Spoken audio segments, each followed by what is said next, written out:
Okay, friends, let us continue with our understanding of democracy, right. तो अभी तक हमने क्या देखा कि पहली बात ये कि डेमोक्रेसी में जो है फाइनल जो डिसीजन मेकर है वो इलेक्टेड होना चाहिए।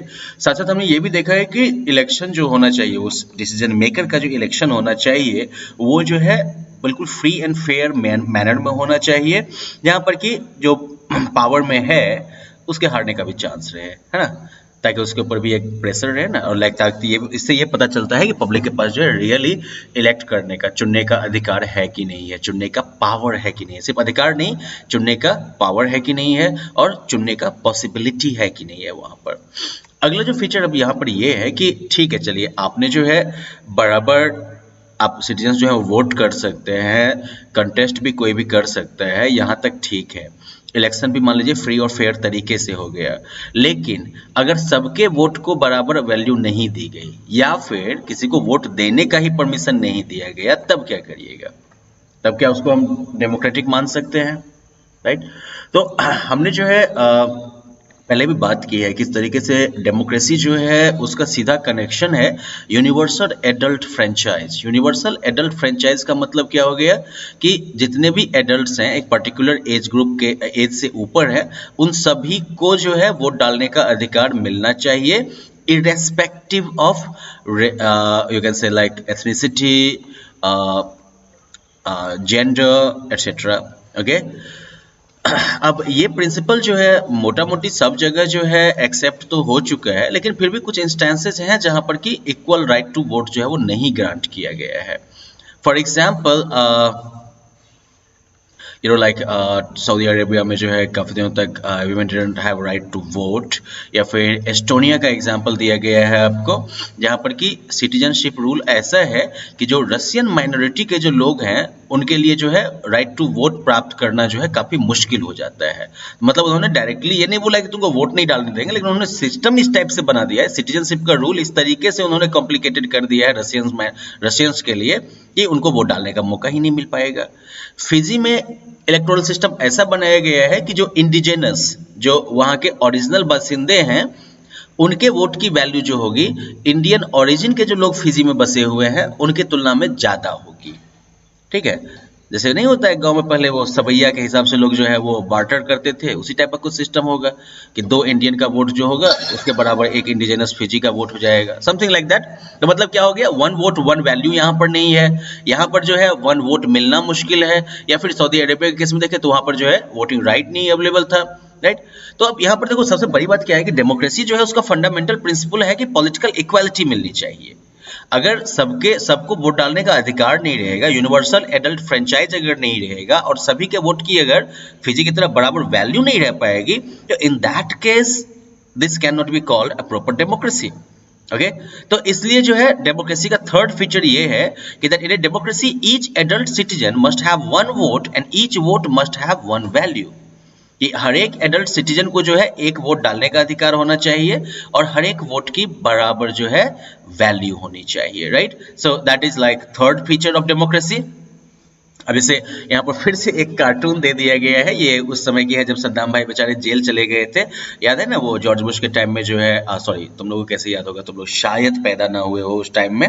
एनीवेज इराक इन्वेजन हुआ था जहां पर कि यूएस जो है उसने इराक पर अटैक किया था, ये कहते हुए कि भाई अब डेमोक्रेसी लाके रहेंगे। आप लोगों ने इससे पहले भी एक वो कार्टून देखा था ना जहां पर जो नाटो फोर्सेज जो है वो मैकडोनल्ड वाला डेमोक्रेसी का झंडा जो है वो खड़ा कर रहे हैं, दैट्स लाइक कैपिटलिस्ट डेमोक्रेसी।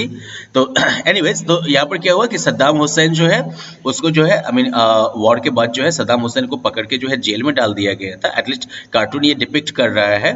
और बाहर पब्लिक जो है वोट हियर का ये लगा हुआ, मतलब इलेक्शन चल रहा है और पब्लिक जो है वो खुश होकर बोल रही है एट लास्ट 1 मैन 1 वोट, मतलब कि हर एक आदमी को बराबर वोट मिला। पब्लिक इधर जो है इस बात पर खुश हो रही है और इधर सद्दाम मन ही मन क्या सोच रहा है, यार मुझे बेहतर, I like it better when I was the 1 man and the 1 vote. नहीं, बेचारा यही सोच रहा है, यार वो बेहतर टाइम था जब मैं ही अकेला आदमी था और मैं ही अकेला वोट देता था। He is talking about dictatorship. Okay, so इसको ऑफ कोर्स जो है इस वाले कार्टून को जो है आप पहले वाले कार्टून से कंपेयर कर सकते हैं, जहां पर कि नाटो फोर्सेज जो है वो डेमोक्रेसी का झंडा बुलंद कर रही हैं, लेकिन डेमोक्रेसी का एम जो है वो मैकडोनल्ड के लोगो की तरह लगता है। You can compare both the cartoons and actually you can have some funny realisations कि किस तरीके से डेमोक्रेसी जो है उसका अलग अलग सेंस हो सकता है। अगला जो फीचर है एक तो like one right one man one vote, और like political equality through like universal adult franchise and one person one vote and one value. तो ये सब तो कुछ कई प्रिंसिपल्स हो गए जबकि जो कि हम लोग यहाँ से गेन करते हैं, राइट। पहला क्या हो गया, पॉलिटिकल इक्वालिटी आपको ग्रांट करना है। और पॉलिटिकल इक्वालिटी आप कैसे ग्रांट करिएगा, तो पहले बात यूनिवर्सल एडल्ट फ्रेंचाइज, और sorry I wrote franchise, okay. इसके अंदर जो है वन पर्सन वन वोट ये भी होना चाहिए, ठीक है ना। ये नहीं कि फल्ला बाबू है तो 4 वोट डाल लेंगे और दूसरा है तो वो आधा वोट डालेगा, ऐसा नहीं होना चाहिए। One person one vote. And दूसरी बात, वन वोट वन वैल्यू, क्योंकि वोट की बराबर वैल्यू होनी चाहिए, है कि नहीं, तभी जाके जो है प्रॉपर जो है इसको डेमोक्रेटिक माना जाएगा। For example like we saw the example of Fiji, जहाँ पर कि इंडिजिनस पॉपुलेशन के एक वोट की वैल्यू जो होगी वो इंडियन जो फिजियन है उनके वोट से ज़्यादा हो जाएगी। तो ये चीज़ नहीं होना चाहिए। अगला अब हम देखते हैं कि rule of law and respect for rights. हम लोगों ने क्या देखा था कि जो मान लो अगर इलेक्टेड रूलर ही है, क्या उसको ये हक है कि अपनी मर्जी से वो जो चाहे वो कर सकता है? क्योंकि मान लो वो तो बोलेगा कि हमको जनता ने चुन के भेजा है तो हम तो कुछ भी कर सकते हैं, लेकिन क्या डेमोक्रेसी में ऐसा होना चाहिए? या फिर जनता के अधिकारों का कुछ रिस्पेक्ट होना चाहिए, सर्टेन लॉज होने चाहिए जिसके अंतर्गत ही गवर्नमेंट जो इलेक्टेड जो गवर्नमेंट है वो काम कर सके। तो ये सब जो है हम लोग इधर जिम्बाब्वे के एग्जाम्पल से समझते हैं। अब जिम्बाब्वे जो है इसको आज़ादी मिली थी व्हाइट माइनॉरिटी रूल से 1980 में। उससे पहले जो है जो व्हाइट वहाँ की पॉपुलेशन थी उसका ही जो है शासन चलता था। अब उसके बाद से कंट्री पर जो है ZANU-PF ये वो पार्टी है जिसने कि ये व्हाइट माइनॉरिटी रूल से जिम्बाब्वे की आज़ादी का संघर्ष लड़ा था। तो JANU-PF कह सकते हो इसको तुम। JANU-PF का ही जो है शासन रहा है वहाँ पर, और इसके नेता थे रॉबर्ट मुगाबे, अभी भी हैं। तो रॉबर्ट मुगाबे मर गया, चलिए रॉबर्ट मुगाबे मर गया, फिर बेचारा भगवान उनकी आत्मा को शांति दे। उन्होंने जिम्बाब्वे को बहुत आगे पहुंचाया, इतना आगे पहुंचाया कि उनकी क्रिकेट टीम खत्म हो गई लगभग। खैर, तो रॉबर्ट मुगाबे जो है वो इंडिपेंडेंस के टाइम से जिम्बाब्वे पर शासन कर रहे थे। अब इस पीरियड में इलेक्शंस रेगुलरली हुए, और बेस्ट पार्ट ये है कि ZANU-PF जो है वो हमेशा जीतती रही। अब मुगाबे जो थे वो पॉपुलर जरूर थे, because like he led the freedom struggle. I mean imagine करो अगर गांधी अभी इंडिया में जिंदा होते, आई मीन एड्स की वजह से वैसे मर चुके होते बेचारे और गोली नहीं लगती तो, बट पॉइंट इज अगर गांधी जिंदा होते तो कितने पॉपुलर होते वो, जस्ट इमेजिन। इसी तरीके से जो है मुगाबे जो थे वो काफी पॉपुलर रहे जिम्बाब्वे में, लेकिन साथ ही साथ जो है इलेक्शंस में उन्होंने कुछ जो है चीटिंग का भी यूज किया था, है ना। कभी कभी अच्छे बच्चे भी एग्जाम में चीटिंग कर लेते हैं ना, तो वैसे मुगाबे साहब भी करते थे ना। मतलब ओवर द ईयर्स, मतलब समय के साथ जो है his government changed the constitution several times to increase the power of the president and make him less accountable। चूंकि खुद ही सरकार है, खुद की सत्ता है, तो वो संविधान में बार बार जो है उन्होंने परिवर्तन किया, और इसके थ्रू प्रेसिडेंट जो कि मुगाबे साहब खुद थे, प्रेसिडेंट का पावर बढ़ता गया और उसकी अकाउंटेबिलिटी घटती गई। मतलब करने के लिए वो बहुत कुछ कर सकते हैं, लेकिन जवाबदेही उनकी घटती गई। भाई ये तो बड़ा खतरनाक सीन है ना। ना अपोजिशन के जो पार्टी वर्कर्स थे उनको हैरेस किया जाता था, उनकी मीटिंग को डिसरप्ट कर दी जाती थी। Public protest and demonstrations against the government were declared illegal. मतलब आप पब्लिकली अगर सरकार के खिलाफ विरोध कर रहे हैं, धरना वगैरह सब दे रहे हैं, तो ये इलीगल घोषित कर दिया गया था। मतलब कि people don't have right to protest, आप गवर्नमेंट के किसी भी एक्शन का जो है विरोध नहीं कर सकते हैं। And then there was a law that limited the right to criticise the president. एक ये भी कानून पास कर दिया गया कि आप जो है प्रेसिडेंट को जो है प्रेसिडेंट की आलोचना नहीं कर सकते, उसको सीमित कर दिया गया। अब भाई बोलने से भी आपको रोक दिया गया वहां पर। Television and radio were controlled by the government and gave only the ruling parties version. Television radio जो भी मान लो कि न्यूज सर्कुलेट करने का मीडियम है, उसको जो है गवर्नमेंट के कंट्रोल में था, और सिर्फ वो वही कहानी बताते थे जो कि रूलिंग पार्टी मुगाबे की पार्टी जो है वो कहती थी। अब कुछ इंडिपेंडेंट न्यूज़पेपर्स थे, लेकिन इन सब का जो है हाल जो है वो नहीं चलता था। गवर्नमेंट जो है उनको बराबर जो है हैरेस करती थी उन जर्नलिस्ट को जो कि गवर्नमेंट के खिलाफ बोलते थे। गवर्नमेंट ने जो है कुछ कोर्ट जजमेंट्स वगैरह को भी मानने से इनकार कर दिया जो कि इनके अगेंस्ट गए थे, और जजेस पर प्रेशर भी डाला गया। अब अगर इन सब को देख लो अब तो यहाँ पर क्या हो गया, that although like Mugabe was the head of a democratically elected government, Mugabe ने क्या सब किया, उन्होंने जो है सबसे पहले कानून को ही कॉन्स्टिट्यूशन को चेंज करके प्रेसिडेंट के पावर को बढ़ा दिया और अकाउंटेबिलिटी घटा दी। उन्होंने जो है अपोजिशन को जो है उन्होंने परेशान किया। इसके अलावा जो मान लो कि एक सिटीजन्स का जो राइट होना चाहिए, right to protest, right to demonstrate, right to criticise, मतलब बेसिकली फ्रीडम ऑफ एक्सप्रेशन, उसको उन्होंने जो है खत्म कर दिया। इसके अलावा डेमोक्रेसी के अंदर जो है you also have like right to knowledge, आपके पास जो है जानने का भी अधिकार है। लेकिन अगर गवर्नमेंट जो है वो टेलीविजन रेडियो सबको कंट्रोल कर लेगी तो मतलब आपके उस राइट का भी हनन हो गया। और सब छोड़ दो, judiciary which is suppose to function like independently in a democracy, judiciary को भी इन लोगों ने नहीं छोड़ा, राइट।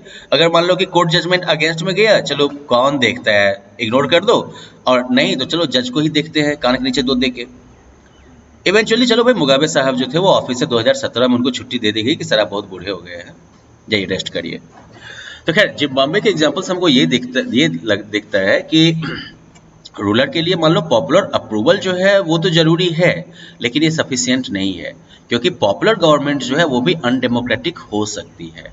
पॉपुलर लीडर्स जो है वो ऑटोक्रेटिक हो सकते हैं। ऑटोक्रेटिक मतलब जो सिर्फ अपने मर्जी से सरकार चलाते हैं। तो अगर आपको मान लीजिए कि प्रॉपर डेमोक्रेसी चाहिए, if you want to access a democracy, तो इम्पोर्टेंट तो ये है कि आप इलेक्शंस को देखें, लेकिन साथ साथ ये भी इम्पोर्टेंट है कि इलेक्शन के पहले और बाद के सिचुएशन को भी देखें। इलेक्शन से पहले ये देखें कि इलेक्शन में बेईमानी की तैयारी तो नहीं हो रही है, और इलेक्शन के बाद ये देखें कि गवर्नमेंट जो है सब अपनी मर्जी से तो नहीं कर रही है, कानून व्यवस्था को ताक पे तो नहीं रख दिया है, संविधान को पॉकेट में तो नहीं रख लिया है। तो ये भी एक इंपॉर्टेंट लेसन यहाँ से आता है। कभी भी जो है डेमोक्रेसी में नॉर्मल पॉलिटिकल एक्टिविटी के लिए सफिशिएंट रूम होना चाहिए, जिसमें कि पॉलिटिकल अपोजिशन भी शामिल है, ठीक है, इलेक्शन से पहले। और इसलिए ये जरूरी है that state should respect some basic rights of the citizens. इसलिए ये जरूरी है कि स्टेट जो है वो सिटीजन से कुछ बेसिक राइट्स को रेस्पेक्ट करे, फंडामेंटल राइट्स को कहते हैं। Okay, citizens should be like free to think, to have opinion, to express this in public, to form associations, to protest and to take political action. ये सारी आज़ादी जो, ये सारे राइट्स जो है या फ्रीडम जो है, ये जो है सिटीजन का बेसिक राइट होना चाहिए। ओके, सबको जो है कानून की नज़र में बराबर होना चाहिए, और साथ ही साथ ये जितने भी अधिकार हैं ये जो है एक इंडिपेंडेंट जुडिशियरी के द्वारा जो है प्रोटेक्टेड होना चाहिए। So we will look at the role of judiciary later in the book. Okay, इसके अलावा और भी कुछ कंडीशंस हैं जो कि गवर्नमेंट पर लागू होते हैं। फॉर एग्जांपल, एक डेमोक्रेटिक गवर्नमेंट जो है अपनी मर्जी से सब कुछ नहीं कर सकती, क्योंकि इसने इलेक्शन जीत लिया है। इसको कुछ बेसिक रूल को भी जो है रिस्पेक्ट करना पड़ेगा, खास करके जो है ऐसे रूल्स जो कि मान लो कि जो weaker sections of the society है, जो माइनॉरिटीज ऑफ द सोसाइटी हैं, उनके राइट्स को कंसर्न करती है। ओके, कोई भी मेजर डिसीजन अगर किसी डेमोक्रेटिक गवर्नमेंट को लेना है तो इनको जो है प्रॉपर कंसल्टेशन करना चाहिए, पूरा कंसल्टेशन करना चाहिए एक डेमोक्रेटिक तरीके से। ओके, क्योंकि हर एक जो ऑफिस बेरर है, जो भी आप जिस किसी भी ऑफिस में, चाहे आप प्राइम मिनिस्टर हो कि मिनिस्टर हो, या आप नॉर्मल जो है मेंबर ऑफ पार्लियामेंट, लेजिस्लेटर के मेंबर्स हो, या फिर जुडिशरी में जहां कहीं भी हो, तो आपके राइट्स और रिस्पॉन्सिबिलिटी जो है वो तो संविधान के द्वारा तय किया गया है, राइट। और आप जो है जितना भी मान लो कि ये है, जितने भी आपके ऑफिस बेरर्स हैं गवर्नमेंट के, वो सिर्फ जो है जनता के प्रति जवाबदेह नहीं है। जो इंडिपेंडेंट ऑफिशियल्स है, जैसे जुडिशियरी के ऑफिशियल्स हो गए, वो इंडिपेंडेंट हैं। इसके अलावा आपकी सीएजी जो है वो भी जो है इंडिपेंडेंट मानी जाती है, एक एजेंसी, ठीक है, मानी जाती है, we are not sure. Okay, तो फिर इन सब को देख के तो अब जो गवर्नमेंट के जो ऑफिस बेरर्स हैं उनको सबके प्रति अकाउंटेबल रहना चाहिए, तब डेमोक्रेसी हुआ। और इस सब के आधार पर जो है हमको डेमोक्रेसी का चौथा फीचर मिलता है, a democratic government rules within limit set by constitutional laws and citizens right. कि एक लोकतांत्रिक सरकार जो है वो संवैधानिक अधिकार, संवैधानिक कानून और नागरिक के न्याय के दायरे के अंदर काम करती है। वो कोई भी ऐसा काम नहीं करेगी डेमोक्रेटिक गवर्नमेंट जो कि संविधान के खिलाफ हो या फिर जिससे जनता के अधिकारों का हनन होता हो। So well, these are the like 4 key features of democracy, right? Just have a look at them. पहली बात कि रूलर्स जो है वो जनता के द्वारा चुने होने चाहिए, जो कि सारे मेजर डिसीजंस लेते हैं. इलेक्शंस जो है उनको कुछ रियलिस्टिक चॉइस देना चाहिए, और साथ ही साथ जो है जनता के सामने जो है एक फेयर मौका होना चाहिए कि वो अपने करेंट रूलर्स को चेंज कर सके. इसके अलावा ये चॉइस और अपॉर्चुनिटी जो है वो हर एक सिटीजन को जो है बराबरी, हर एक आदमी को जो है बराबरी के बेसिस पर मिलना चाहिए. और साथ ही साथ इस एक्सरसाइज के आधार पर, इस चॉइस के आधार पर जो सरकार चुनी जाती है उसको भी जो है संविधान और जनता के अधिकारों के दायरे के अंदर काम करना चाहिए. अगर ये सब होता है then it is a democratic government. Okay, a government that fulfills all these 4 conditions will be called a democratic government. और इस तरीके से we understand what is democracy, right? So well, in the next section we are going to move and to talk about why democracy, क्योंकि what तो समझ गए, अब why की बारी है, but that is for the next time. Robert Mugabe